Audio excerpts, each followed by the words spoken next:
Halo penonton Satukan Hati TV, dimanapun kalian berada, balik lagi nih ke acara yang ditunggu banget nih, Psy Talk. Jadi, apa sih itu Psy Talk? Mungkin dari singkatannya udah ketahuan lah ya, Psychological. Jadi, acara ini kita bakal membahas fenomena-fenomena yang hangat di kalangan masyarakat atau di sosial media yang akan dibahas dari segi psikologi. Sebelumnya, Psy Talk ini adalah salah satu program dari Departemen Kominfo, Fakultas FEMA Psikologi USU.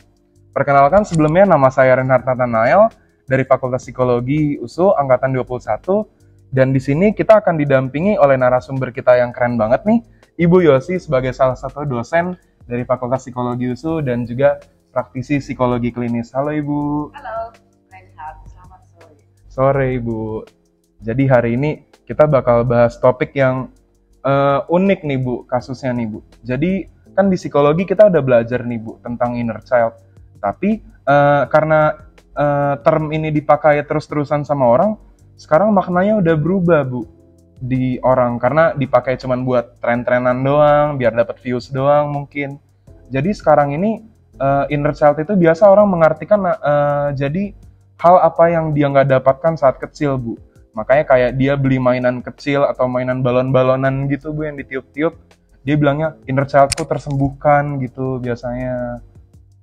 Nah, jadi kita mungkin bakal membahas nih Bu, apa sih sebenarnya inner child itu Bu di psikologi? Iya. Sebelum masuk ke inner child-nya ya, saya tetap dulu nih apa yang Reinhard sampaikan. Bahwa kalau dia beli mainan-mainan Balon-balonan. keluar balonnya gitu ya, Iya. tentang inner child-nya tersembuhkan. Iya Bu. Jangan-jangan itu bukan inner child, itu adalah tidak diarahkan. Sebenarnya setiap dari kita tuh punya ego state anak-anak, ego state orang dewasa, sama ego state orang tua. Oh. Jadi kadang-kadang kita berdaya di dalam kanak-kanak, tapi kita juga bisa berpikir kritis, logis seperti orang dewasa. Bahkan kadang-kadang kita bisa menasihati teman, ya kan? Atau kasih saran buat siapa yang bermasalah gitu pun bisa terjadi. Tapi itu ego state. Kita lagi mainkan peran, kita harus sebagai ego state.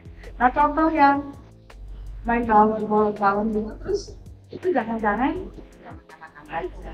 Tapi apakah inner child sembuh belum tentu, karena bukan itu maksudnya inner child. Oh iya iya Bu. Berarti Bu, berarti kan banyak orang yang nggak tahu nih Bu sebenarnya inner child itu apa. Nah berarti Bu inner child ini Bu dari segi psikologi itu apa sih Bu? Inner child itu adalah apa ya? Pola kepribadian atau apa yang kita tampilkan saat ini efek dari pengalaman kita di masa kecil. Dan itu tidak harus jelek selalu, tidak harus pengalaman yang negatif. Pengalamannya bisa positif, bisa negatif, tapi berkesan dan teringat sehingga melekat hingga di usia dewasa, di usia kalian lah saat ini, bahkan mungkin di usia saya. Nah, kalau inner child-nya belum terselesaikan, nah, biasanya akan jadi masalah yang biasa dibahas di medsos atau yang diperbincangkan oleh banyak orang, itu berkaitan dengan inner child yang terluka. Kenapa dia terluka? Karena dia punya pengalaman masa kecil yang negatif. Itu inner child sebenarnya. Oh baik-baik Bu. Berarti Bu, dia inner child ini sebenarnya Bu terbentuknya ini saat kita sudah gede lalu mengingat masa lalu, atau itu emang proses yang berlanjut gitu loh Bu, dari kecil gitu, disitulah dipupuk-pupuk inner child-nya Bu? Namanya inner child gitu ya, itu dia nggak terbentuk waktu kita gede gitu ya. Dia terbentuk waktu kita masih kecil.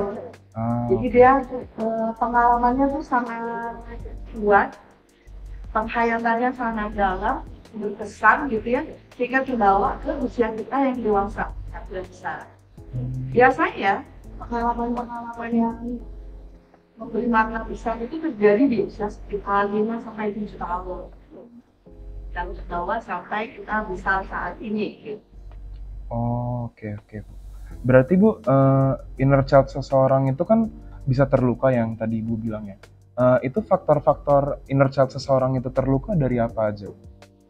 banyak hal yang bisa membuat seseorang mengalami inner child yang terluka ya, berarti pengalaman yang negatif. Misalnya ada kejadian besar seperti bullying misalnya di usia sekolah, di awal-awal sekolah, atau ada kejadian besar perceraian orang tua di usia tadi, atau orang tuanya meninggal, kemudian dia harus besar di rumah extended family, jadi di neneknya atau di keluarga lainnya, berdampak besar ke emosinya, ke perasaannya. Atau juga bisa di bencana yang terjadi di usia itu besar dan tidak terkoreksi, sehingga menimbulkan kesan atau luka yang dibawa sampai usia dewasa. Oh, baik-baik. Ini berarti Bu, lukanya itu dia kesakitannya saat kapan Bu? Misalkan saat orang nge-mention hal yang hampir mirip, misalkan kayak contoh dia terluka karena perceraian orang tuanya. Lalu saat orang lagi ada yang ngomongin perceraian, apakah di situ dia terluka Bu tiba-tiba, atau dia kayak mengingat sendiri aja gitu lalu kayak nggak senang? Lukanya tuh terjadi waktu kejadian, terjadinya luka. Dan namanya luka, kalau nggak disembuhin dia kan tetap ada. Iya. Kalau nggak disenggol, lukanya nggak kerasa ya. Iya. Nah setelah gede, senggol nih sama pengalaman yang memicu memorinya mundur di usia yang lalu. Oh, berarti ke-trigger ya Bu jatuhnya ya Bu?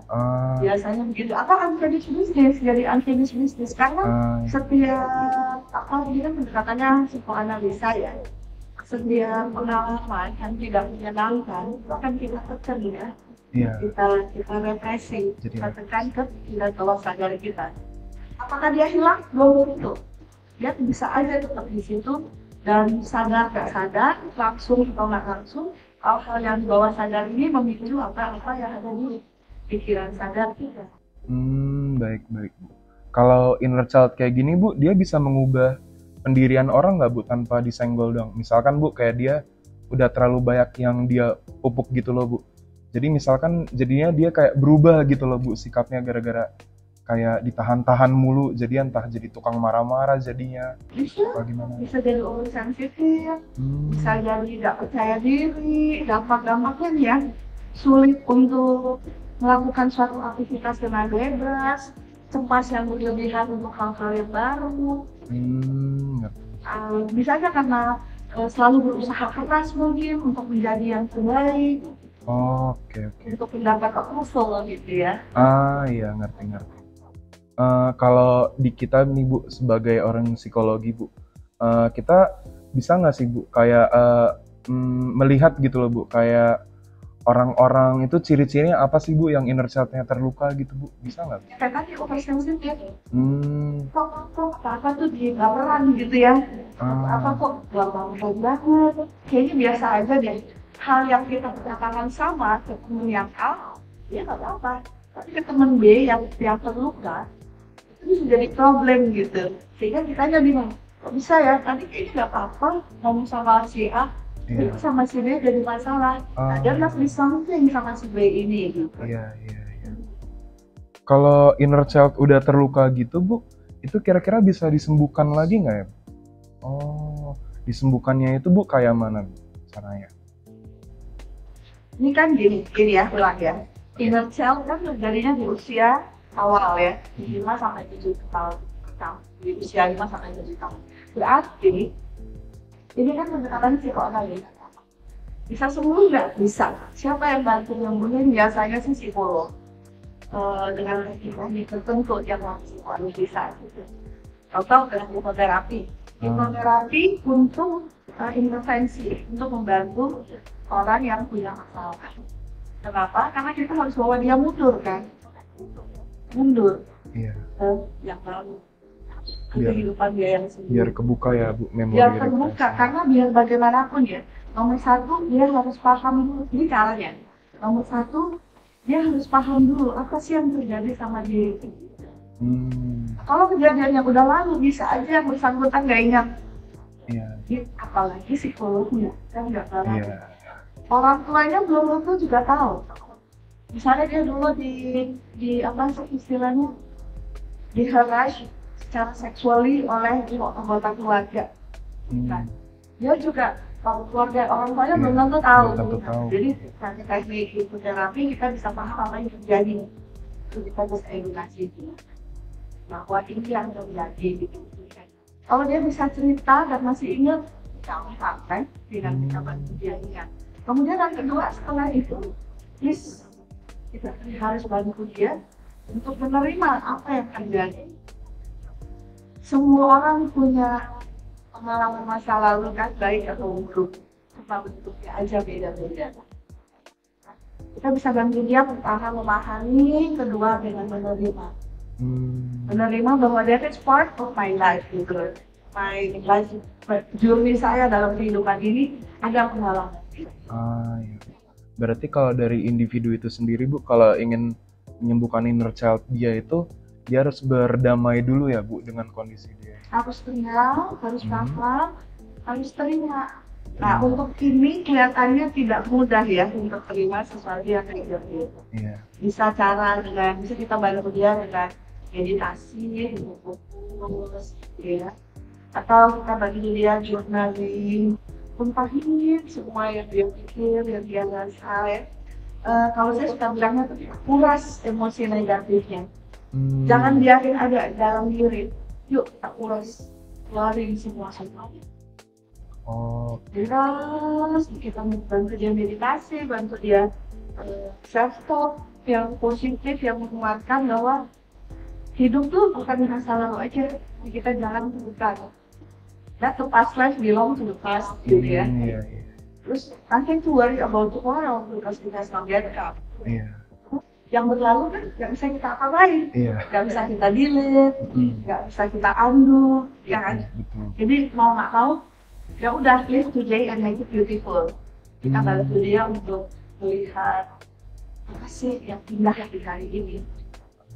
Sebenarnya secara teknik bisa kita bantu dengan, kalian tahu ini nggak? Butterfly house. Belum Bu.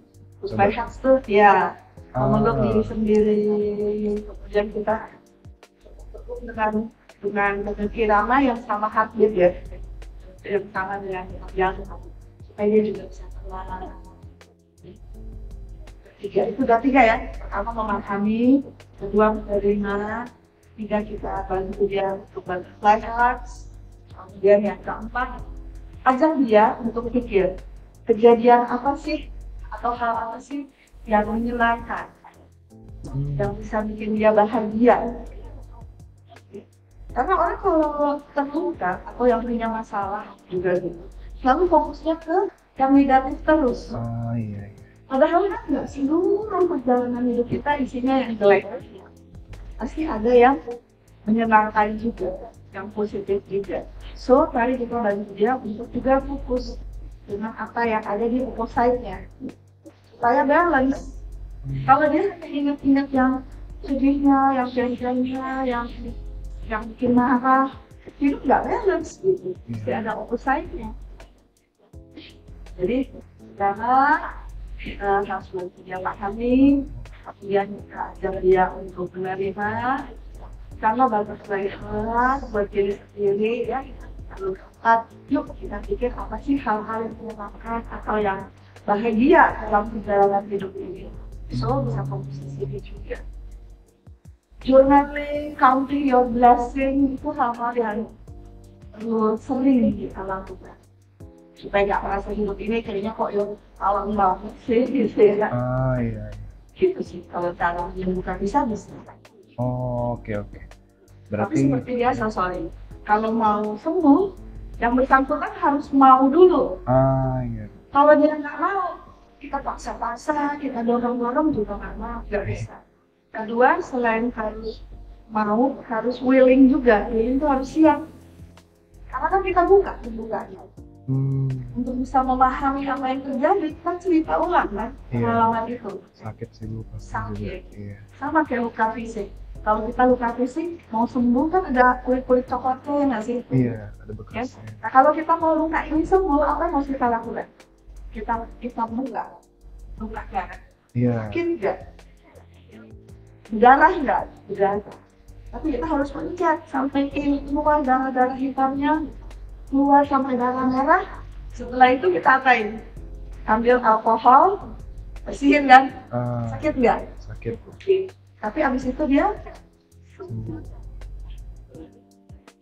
Oh, berarti sakit memang. Kita pengalaman masa lalu yang tidak menyenangkan tuh sakit. nggak nyaman juga sih Bu, pasti kan ceritanya. Oke. Berarti dari kesimpulannya berarti memang inner child itu memang bisa disembuhkan ya Bu, tapi balik lagi harus dari orangnya juga mau Bu. Ya. Ready dan willing apa enggak? Ada readiness, ada willingness apa enggak? Kalau ini dua-duanya ada, relatif itu Oke.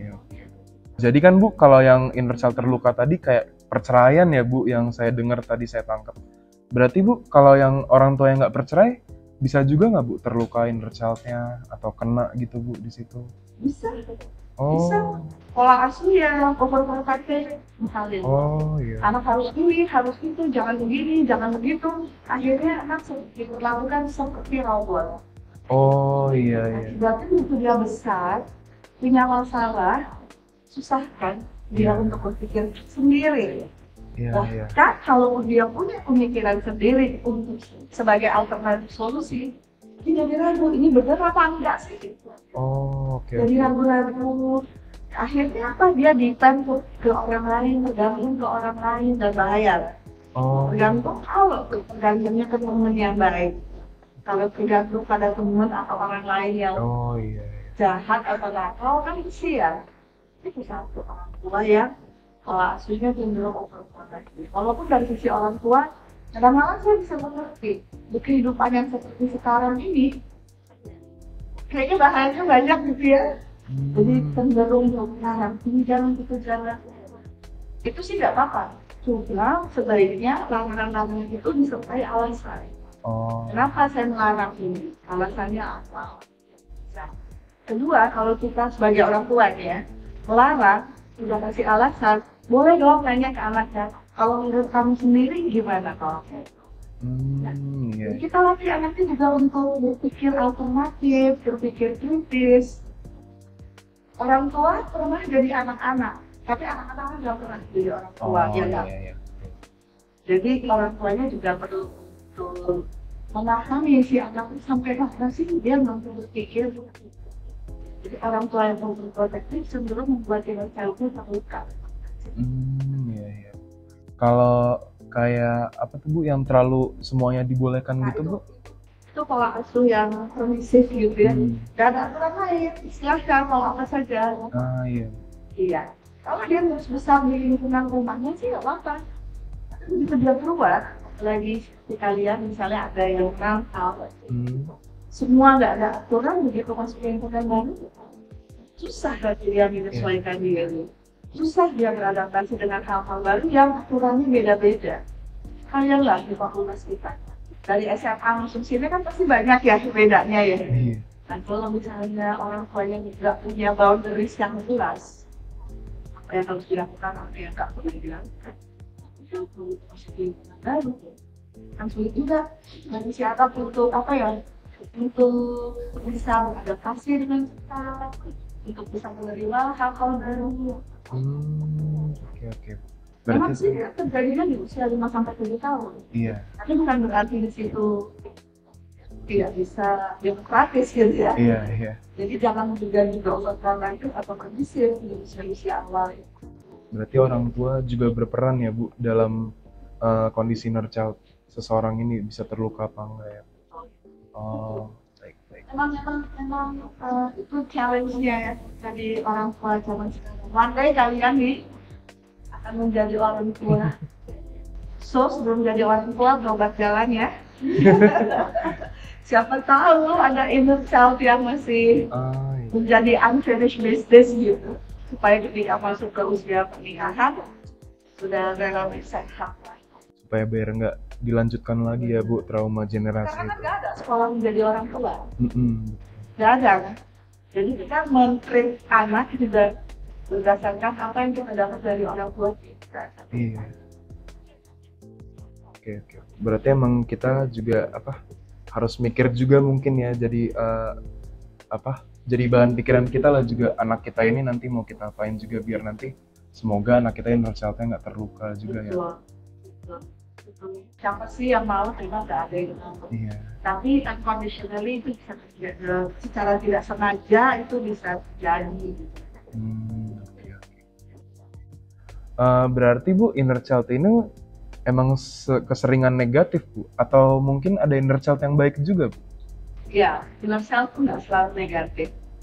Inner child ada yang positif dan ada yang negatif. Pokoknya pengalaman masa kecil yang berkesan, dihayati secara mendalam dan dibawa sampai usia dewasa. Cuma memang di luar sana tuh sering yang dibahas justru yang negatif. Kenapa? Karena itu memang perlu dibahas supaya bisa ditolong. Inner child yang negatif kan berdampak pada kesehatan mental juga. Kita harus bahas supaya kita bisa tangani sehingga tercapai kesehatan mental yang Oke, oke. Oke, terima kasih Bu Yosi ini untuk pembelajarannya nih yang kita dapat untuk hari ini tentang inner child Bu.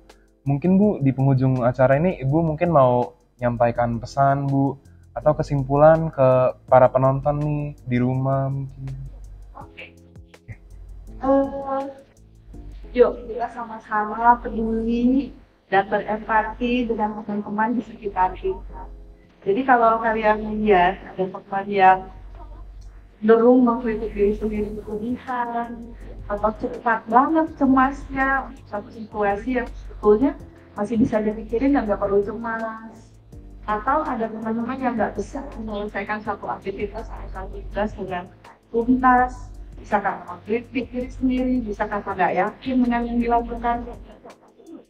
Tolonglah dia, jangan ya, dia punya unfinished business, masih ada down dalam hidupnya sebagai efek dari pengalaman masa lalu yang belum selesai. Minimal ajak hati ya, supply hak, supaya dia tenang, bisa mengerjakan tugas-tugas di kampus dengan maksimal. Dan kalau mau ajaklah ke psikolog supaya apa masalahnya bisa diselesaikan. Oke, tetap sehat. Oke, Bu Yosi, makasih Bu untuk pesannya di akhir-akhir. Jadi kita sebagai orang biasa pun yang bukan praktisi pun juga bisa nih melihat teman-teman kita yang mungkin sedang mengalami masalah atau unfinished business yang seperti dibilang tadi. Mungkin kita bisa ngajak mereka untuk lebih mencintai diri mereka sendiri terlebih dahulu ya dengan butterfly art tadi yang udah diajarin. Oke, sekian dari acara Side Talk hari ini yang bertemakan Inner Child. Sampai jumpa di episode Side Talk selanjutnya dengan topik bahasan lainnya yang nggak kalah menariknya nih teman-teman. Oke, saya Renata Tanael dari Psikologi pamit undur diri. Sampai jumpa di episode Side Talk selanjutnya.